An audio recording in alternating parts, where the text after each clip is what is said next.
నమస్తే, welcome to news cafe. నేను భాగ్యశ్రీ. వివిధ వార్తాపత్రికల్లో వచ్చిన ముఖ్యాంశాలు కనుక చూసుకుంటే, ముందుగా ఈనాడు ఎడిషన్ చూసుకుంటే, ప్రభుత్వ ఆమోదంతోనే కాళేశ్వరం పనులు, బ్యారేజీల్లో నీటి నిల్వ నిర్ణయం ఇంజనీర్లదే. తుమ్మిడిహట్టి వద్ద నీళ్లు లేకనే మేడిగడ్డకు సాంకేతిక సిఫార్సులతోనే సుందిల్లా. అన్నారం స్థలాల మార్పు అవేవి రాజకీయ నిర్ణయాలు కాదు. ఇక విచారణ కమిషన్ ఎదుట కేసీఆర్ వాంగ్మూలం. ఆరోగ్యం బాగాలేదని బహిరంగ విచారణ వద్దన్న మాజీ సీఎం. ఇన్ కెమెరా విచారణ నిర్వహించిన జస్టిస్ ఘోష్.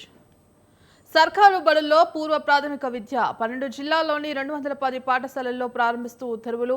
ఈ విద్యా సంవత్సరం నుంచి మరో 5,651 బడుల్లో కంప్యూటర్ ల్యాబ్లు. నేడు పాఠశాలల పునః ప్రారంభం. రోదసీ యాత్ర మళ్లీ వాయిదా.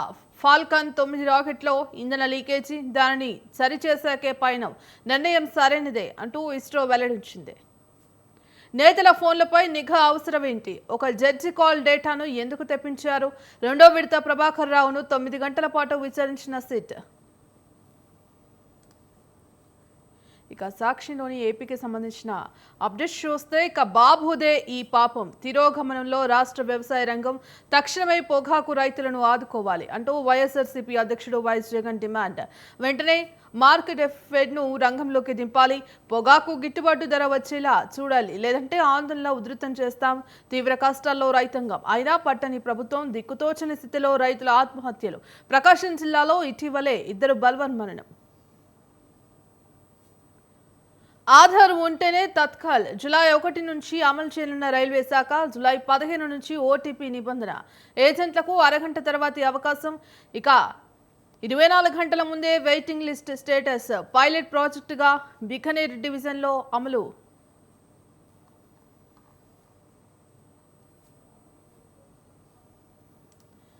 ఇక వివిధ వార్తాపత్రికల్లో వచ్చిన ముఖ్య అంశాలపై విశ్లేషణ అందించడానికి పొలిటికల్ అనలిస్ట్ శ్రీనివాస్ గారు ఉన్నారు. శ్రీనివాస్ గారు, నమస్తే అండి. నమస్తే. శ్రీనివాస్ గారు, ఇవాళ నిన్న ఏదైతే కాళేశ్వరం కమిషన్ ముందు మాజీ సీఎం కేసీఆర్ విచారణకైతే హాజరయ్యారు. మరి ఈ నేపథ్యంలో కాళేశ్వరం లిఫ్ట్ ఇరిగేషన్ కు సంబంధించిన ప్రాజెక్టుకు సంబంధించిన అవకతవకలపై అయితే కమిషన్ విచారించింది. మరి ఈ నేపథ్యంలో కేసీఆర్ ఒక వాంగ్మూలం ఇచ్చారు. ప్రభుత్వ నిర్ణయాలతోనే ఇవాళ కాళేశ్వరం పనులు జరిగాయి. ఇక బ్యారేజీలో నీటి నిల్వ నిర్ణయం కూడా ఇంజనీర్లేదే అంటూ కూడా ఆయన స్పష్టం చేశారు. అంటే దీన్ని ఏ విధంగా చూస్తుంటారు? ఘోష్ కమిషన్ చేసినటువంటి ప్రస్తుతం ఉన్నటువంటి దర్యాప్తులో టెక్నికల్ విషయాల్లోనే అది దర్యాప్తు చేస్తున్నట్టుగా మనకు తెలుసు. అయితే ఇక్కడ మాజీ ముఖ్యమంత్రి కేసీఆర్ గారిని పలు రకాల ప్రశ్నలు అడిగారు. అందులో వెరీ ఇంట్రెస్టింగ్లీ అందరూ ఊహించినట్టుగానే జవాబులు కూడా అలాగే చెప్పినట్టుగా మనకు వార్తలు చెప్తున్నాయి. ఏది అడిగినా కానీ అధికారులకే తెలుసు, అధికారులు నిర్ణయించారు లేదా ఇంజనీర్లు నిర్ణయించారనే జవాబులే కేసీఆర్ గారి నుంచి వచ్చినట్టుగా మనకున్న వార్త. ఇప్పుడు నీళ్ళు ఎవరు వదిలారు అని అంటే సహజంగానే ఇంజనీర్ల నిర్ణయం మీదనే ఆధారపడి ఉంటుంది. ఇంకొకటి, బ్యారేజీ ఎక్కడ కట్టాలి అనేది కూడా ఇంజనీర్లే నిర్ణయించారు అనేది కేసీఆర్ గారి జవాబు. అంటే ప్రతి ప్రశ్నకు ఇంజనీర్లు లేదా అధికారులు వాళ్ళే చేశారని చెప్తుండే కానీ నేను చేశాను లేదంటే నేను డైరెక్షన్ ఇస్తే వాళ్ళు చేశారు అనే జవాబు మాత్రం కేసీఆర్ గారి నుంచి ఎక్కడ రాలేదు. అది మనం అందరం ఊహించిందే.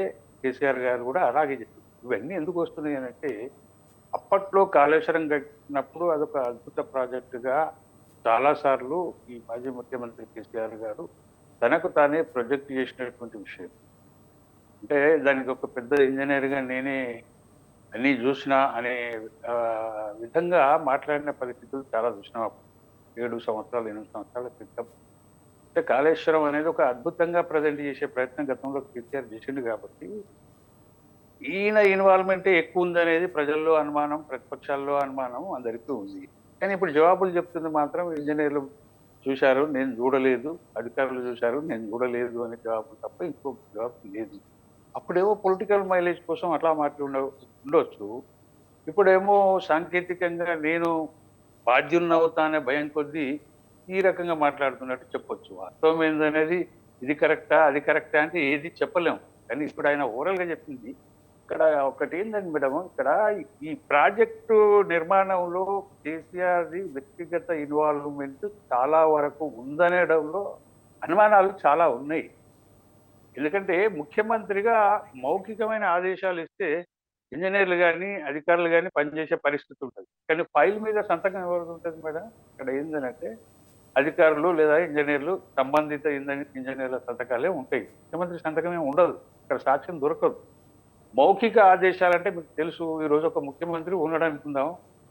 కేసీఆరే ఉన్నాడు. అతను ఆదేశించినప్పుడు వాళ్ళేం చేస్తారంటే చట్టబద్ధంగా ఉందా? లేదా? అనేది అధికారులు చూసుకోవాలి. కానీ అధికారులు అట్లా చూసుకున్నారా అంటే చూసుకొని ఉండకపోవచ్చు. వాళ్ళు కూడా ఏదో ఒక రకమైనటువంటి లాలుచో ఇంకేదో ఉంటే దాని ప్రకారంగా వాళ్ళు కూడా ముఖ్యమంత్రి మౌఖిక ఆదేశాలను పాటించి చేసి ఉండొచ్చు. అయితే ఇప్పుడు దోషులు ఎవరు చెప్తారు మేడం ఇక్కడ? దర్యాప్తులు అధికారులు లేదంటే ఇంజనీర్లు సంబంధించిన ఇంజనీర్లు చెప్తారు. కానీ రాజకీయ నాయకుడికి ఒక ముఖ్యమంత్రికి లేదా మంత్రికి ఎటువంటి సాక్ష్యం దొరకదు. వాళ్ళు నోటితోటి ఆదేశాలు ఇస్తారు తప్ప రాతపూర్వక ఆదేశాలు ఉండవు. అధికారులు ఏం చేయాలంటే వాళ్ళ మీద బాధ్యత రాకుండా ఉండాలన్నప్పుడు సంబంధిత మంత్రి లేదా ముఖ్యమంత్రి మీరు సంతకం పెడితే మేము చేస్తాము అనే ఒక మాట చెప్పగలిగితే అట్లా వాళ్ళు పెట్టినప్పుడు ముఖ్యమంత్రి మంత్రి బాధ్యులవుతారు. కానీ అధికారులు అట్లా చేసినట్టు మనకు ఎక్కడ కనపడతలేదు. ఎందుకంటే విజిలెన్స్ రిపోర్ట్ ప్రకారంగా ఇప్పుడు విజిలెన్స్ దాడులు జరిగిన తర్వాత ఇప్పుడు జరుగుతున్నటువంటి వాళ్ళ ఆస్తులపైన దాడులు జరుగుతున్న దాంట్లో వందల కోట్ల అక్రమాస్తులు కనపడుతున్నాయి, అక్రమ సంపద కనపడుతుంది అధికారుల దగ్గర. అంటే అధికారులు కూడా చాలా మేరకు కాళేశ్వరం నిర్మాణంలో లాలూచి పడి ఉంటారనే అనుమానం మాత్రం మనకు. కాబట్టి అధికారులు లాలూచి పడ్డప్పుడు రాజకీయ నాయకులకు ఎందుకు జరిగి ఉండదు? రాజకీయ నాయకుల దగ్గర కూడా అధికారుల దగ్గర వందల కోట్లు దొరుకుతున్నప్పుడు రాజకీయ నాయకుల దగ్గర ఎంత దొరకాలనే ఆలోచన ప్రజల్లో ఉంటుంది. కాబట్టి ఓవరాల్ గా కాళేశ్వరం ప్రాజెక్టులో సమ్ కరప్షన్ మాత్రం భారీ ఎత్తునే జరిగిందనేది మనకు అర్థమవుతున్న విషయం. అయితే ఇప్పుడు ఈ ఘోష్ కమిషన్ ఇచ్చే రిపోర్టు గతంలోనే బహుశా నేను అనుకుంటా ఒక 15 రోజులు 20 రోజుల క్రితమే ఘోష్ కమిషన్ తన రిపోర్ట్ను ప్రభుత్వానికి ఇచ్చింది. అంటే అధికారులు ఇంజనీర్లు ఇతరత్ర వాళ్ళతోటి దర్యాప్తు చేసినటువంటి విషయం అది.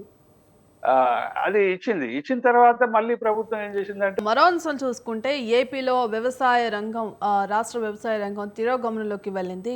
ఇక తక్షణమే పొగాకు రైతులను ఆదుకోవాలంటూ కూడా ఏదైతే నిన్న జగన్ పర్యటనలో డిమాండ్ చేసిన పరిస్థితి కనిపిస్తోంది. ఇక మరోపక్క ఇటు కూటమి ప్రభుత్వం అన్ని సంక్షేమ పథకాలు అమలు చేస్తున్నాం, రైతులను అన్ని విధాలుగా ఆదుకుంటున్నాం అని చెప్తూనే ఇటు మరోపక్క పొగాకు రైతుల విషయంలో ఎందుకు ఇలా వ్యవహరిస్తుందంటారు? సహజంగానే ప్రతిపక్షం అడగడం అనేది జరమామూలు విషయమే. ఇప్పుడు ప్రభుత్వం కూడా పొగాకు కొనుగోలు అనేది కేంద్ర ప్రభుత్వం ద్వారా జరుగుతుంది. రాష్ట్ర ప్రభుత్వం పెద్ద బాధ్యత కాదు, కానీ రాష్ట్ర ప్రభుత్వం ఇన్వాల్వ్మెంట్ అయి కేంద్రం మీద ఒత్తిడి తెచ్చి పొగాకు రైతులను ఆదుకోవాల్సిన అవసరం ఉంటుంది. ఆ విషయంలో చంద్రబాబు నిజంగానే మరి ఒక ముఖ్యమంత్రిగా ఇప్పుడు, ఎందుకంటే కేంద్ర ప్రభుత్వంలో కూడా భాగస్వామిగా ఉన్నాడు. దాదాపు మోదీ ప్రభుత్వానికి ఒక పిల్లర్ లాగా సపోర్ట్ చేస్తున్నటువంటి విషయం. అంటే ఓవరాల్ గా చంద్రబాబు మాట చెల్లుతున్నది కేంద్రం. కాబట్టి కేంద్రం మీద ఒత్తిడి తెచ్చి అతను ఆ పని చేస్తాడనే మనం నమ్మొచ్చు. కాకపోతే ఏంటంటే రాజకీయం కావాలి కదండి, ప్రతిపక్షం కూడా అదే ధోరణిలో మాట్లాడుతుంది. బహుశా అది మరి పొగాకు విషయం పూర్తిగా మరి కేంద్రం కొనుగోలు చేస్తుందా లేదా, వాళ్ళని నష్టపోతున్న వాళ్ళకి ఏమన్నా నష్టపరిహారాలు ఇస్తున్నారా లేదా అనేది మనకి క్లారిటీ లేదు. కానీ ఆంధ్రప్రదేశ్లో ఉన్నది ఇక్కడ ఏంది మేడం, రెండు ప్రధానంగా ప్రాంతీయ పార్టీలు, అవి కూడా ఫ్యామిలీ పార్టీలు. ఇంకో జాతీయ పార్టీ బలం ఉందనే ఇంకోటి ఏం లేదు. ఆ రెండు పార్టీలు ఒకరి మీద ఒకరు విమర్శలు చేసుకోవడమే తప్ప విషయం మూలాలోకి ఈ ఆంధ్రప్రదేశ్ రాజకీయాలు పోవడం లేదు. వ్యక్తిగత విమర్శలు లేదంటే ప్రాంతీయంగా ఒకరిపైన ఒకరి విమర్శలు తప్ప నిజంగానే దాని మూలాలకు పోతే చాలా పరిష్కారాలు ఉంటాయి. కానీ వాళ్ళు అది కాదు. ఈ పార్టీ ప్రతిపక్షమైనా అధికార పక్షమైనా అది కోరుకోదు. ఏం కోరుకుంటుంది? రాజకీయ లబ్ధి, పొలిటికల్ గెయిన్, పొలిటికల్ మైలేజ్, వీటిని మాత్రమే చూసి అక్కడ రాజకీయాలు నడుస్తున్నాయని అయితే మనకు అనిపిస్తున్నది. పొగాకు విషయంలో కూడా అటువంటి పరిస్థితి అనేది మనం అనుకోవాలి. కాబట్టి ఇప్పుడు ప్రతిపక్షంగా నిలదీయడం అడగడం వాస్తవమే, మంచిదే. అది ప్రతిపక్షం అడగాల్సిందే.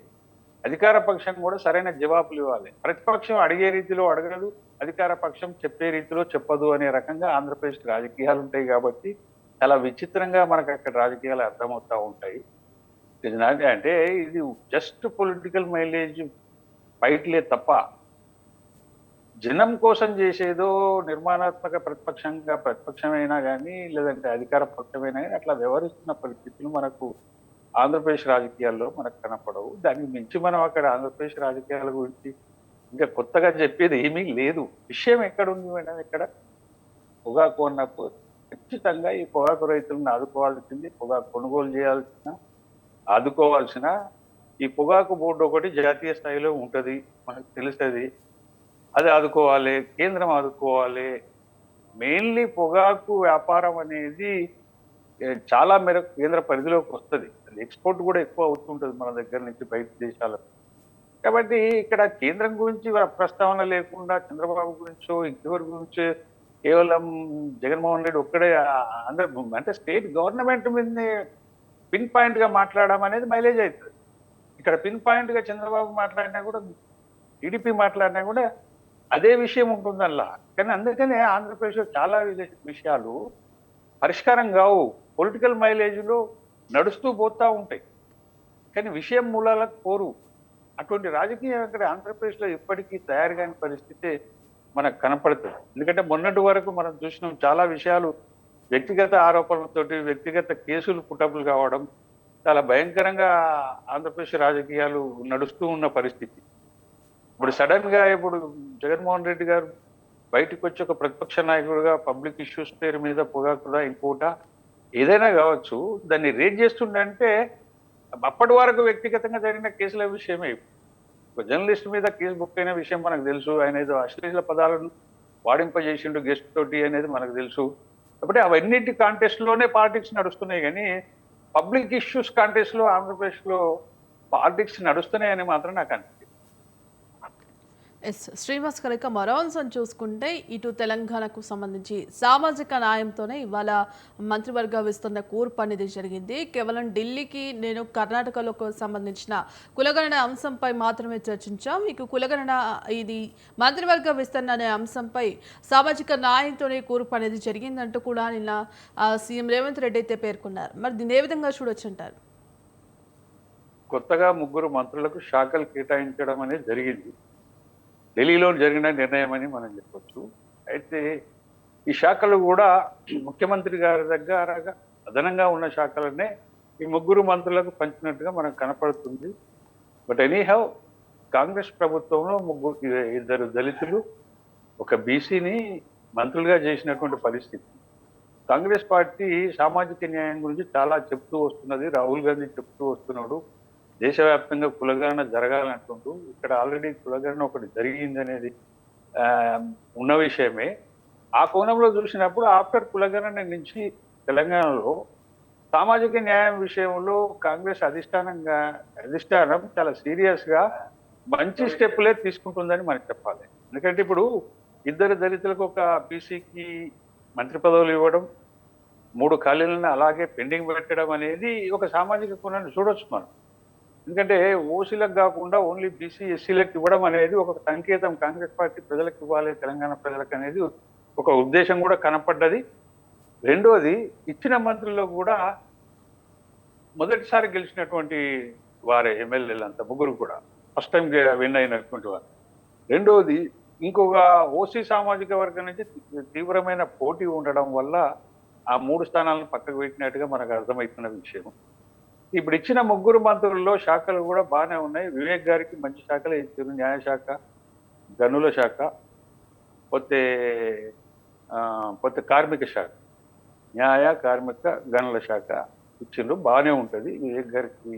ఎందుకంటే is a doctor, well intellectual, politically అన్ని రకాలుగా క్యాపబుల్ ఉన్నటువంటి నాయకుడు వివేక్ గారు. కాబట్టి వారికి ఇచ్చిన ఇంకా బెటర్గా ఇంకా మంచి శాఖలు ఇస్తే బాగుండనేమో అని నాకైతే అనిపించింది. సరే, ఓవరాల్ గా బాగానే ఉన్నాయని అనుకోవాల్సిన పరిస్థితే ఇప్పుడు. ఎందుకంటే లా అనేది కేవలం పబ్లిక్ ప్రాసిక్యూటర్లు నియమించడానికి మంత్రి ఉంటాడా? మిగతా విషయాల్లో వాళ్ళు ఏం చేయగలుగుతారు న్యాయశాఖ మంత్రి అన్నప్పుడు? అది కొద్దిగా ఉంది. కార్మిక శాఖ అంటే ఈరోజు కార్మిక శాఖకు కూరలు లేని పరిస్థితి ఉన్నది. ఒకప్పుడు కార్మిక శాఖ చాలా గొప్పది, ఎందుకంటే కార్మిక శాఖకు చాలా రైట్స్ ఉండే. కార్మికుల హక్కులే తగ్గిపోయినాయి కదండి ఆఫ్టర్ రిఫార్మ్స్, ఆఫ్టర్ గ్లోబలైజేషన్. దేశంలో కార్మికులకు ఉన్న హక్కులు చాలా వరకు తగ్గిపోయినాయి. కాబట్టి ఇప్పుడు మంత్రి కూడా కార్మిక శాఖ మంత్రిగా ఉండి కూడా ఏమీ చేయలేని పరిస్థితి.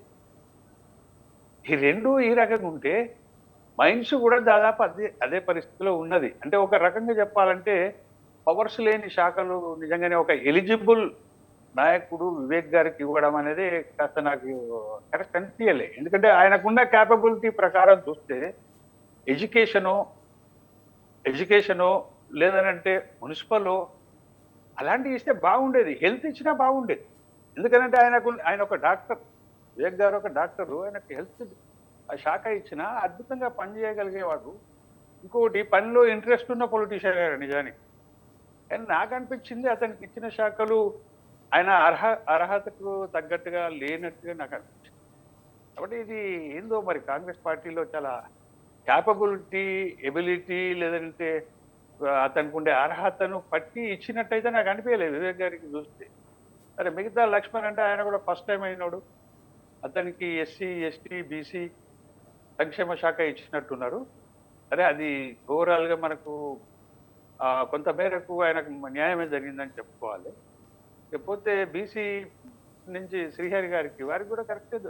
అంటే అతనికి ఉండే క్యాపబిలిటీ పర్సనల్గా ఎడ్యుకేషన్ కానీ పొలిటికల్ ఎక్స్పీరియన్స్ కానీ చూసినప్పుడు వారిద్దరికి బాగానే ఉన్నాయి. కానీ వివేక్ గారికి ఉన్నటువంటి ఎబిలిటీ, పొలిటికల్ ఎక్స్పీరియన్సు, అతని ఉన్న అనుభవం వాటిని బట్టి చూసినప్పుడు ఆయనకు తగిన శాఖ దొరకలేదనే అభిప్రాయం అయితే నాకు అనిపించింది.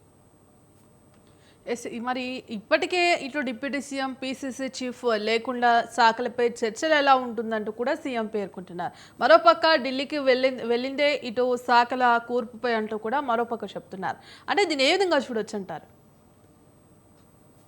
ఇందులో వాస్తవంగా కాంగ్రెస్ పార్టీలో ఈ భారీ శాఖలు అన్నీ దాదాపు ముఖ్యమంత్రి దగ్గరనే ఉన్నాయి.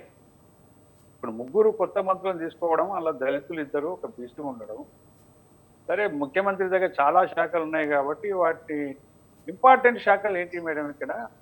హోంశాఖ, ఎడ్యుకేషను, మున్సిపల్. ఈ మూడు కూడా ప్రధానమైన శాఖలు. ఈ మూడు కూడా ముఖ్యమంత్రి దగ్గరనే ఉన్నాయి. అంటే మూడు శాఖలను స్వతహాగా ముఖ్యమంత్రి బాధ్యతలను వీటన్నిటిని ఒకే వ్యక్తి చూడడం అనేది అంత సాధ్యం కాదు. అది మంచిది కూడా కాదు. కాబట్టి కార్యవర్గ మన అధిష్టానం కూడా ఏం ఆలోచన చేసి ఉంటుంది? దాని దగ్గర ఇంత భారీ శాఖలు ఎందుకు, 1-2 తగ్గిస్తే బాగుంటుంది కదా, మున్సిపల్ శాఖను, హోంశాఖను, లేకపోతే ఇంకే శాఖనైనా కానీ, విద్యాశాఖ కానీ, అటువంటి ఏదో 1-2 తగ్గిద్దామనే ఉద్దేశం అధిష్టానానికి ఉన్నట్టు. కానీ ముఖ్యమంత్రి గారికి అది ఇష్టం లేనట్టుగా మనకు అనిపించింది. అదే ఫైటు నేను అనుకుంటున్నా అధిష్టానం ముఖ్యమంత్రి మధ్యన ఢిల్లీలో ఈ 2 రోజులు అదే చర్చలు జరిగినట్టున్నాయి. చివరకు ముఖ్యమంత్రి పై చేయిగా అయినట్టుగా మనకి ఇప్పుడు కొత్త మంత్రులకు కేటాయించిన శాఖలను చూస్తే మనకు అనిపిస్తుంది. అందులో నుంచి కనీసం ఎడ్యుకేషన్ శాఖనన్నా తీస్తే బాగుండేది, లేదంటే మున్సిపల్ శాఖను తీస్తే బాగుండేది. ఏదో ఒక శాఖ. 3 ప్రధాన శాఖలు ఎందుకంటే ముఖ్యమంత్రి గారికి బర్డెన్ ఎందుకంత? అంటే సింగిల్గా క్యాబినెట్లో మన దగ్గర తెలంగాణలో ఉండేటి 33-34 శాఖలు. ఇప్పటికే ఉన్న 11 మంది ఎమ్మెల్యేలకు ఒకరొకరికి 2 శాఖలు, చిన్నది ఒక చిన్న శాఖ, ఒక పెద్ద శాఖ అట్లా ఉన్నాయి. కానీ ప్రధాన శాఖలు ఒకే ముఖ్యమంత్రి దగ్గరనే ఉండడం వల్ల అడ్మినిస్ట్రేషన్ ఎంత మేరకు సరిగ్గా జరగగలుగుతుంది? అది పెద్ద సమస్య కదా. సరే హోంశాఖ ఉంచుకున్నా పర్వాలేదు ముఖ్యమంత్రి, కానీ ఇది ఎందుకండి? ఎడ్యుకేషన్ ఎందుకు, మున్సిపల్ ఎందుకు? ఇక్కడ సమస్య ఏంటంటే ఆరోపణలు వస్తున్నాయి ప్రతిపక్షాల నుంచి కానీ మిగతా నుంచి కానీ, అవినీతికి ఎక్కువ అవకాశాలు ఉన్న శాఖలు అనే అనుమానం వస్తున్నది ఒకటి. ఎందుకు ముఖ్యమంత్రి గారు పట్టుబట్టి వాటిని ఉంచుకుంటున్నారు, వేరే వాళ్ళకి ఎందుకు ఇవ్వడం లేదు? ఉదాహరణకు క్యాపబుల్ ఉన్న వివేక్ గారు అయితే మొన్ననే కొత్తగా మంత్రి అయింది కదండి, అతనికి ఇవ్వచ్చు కదా.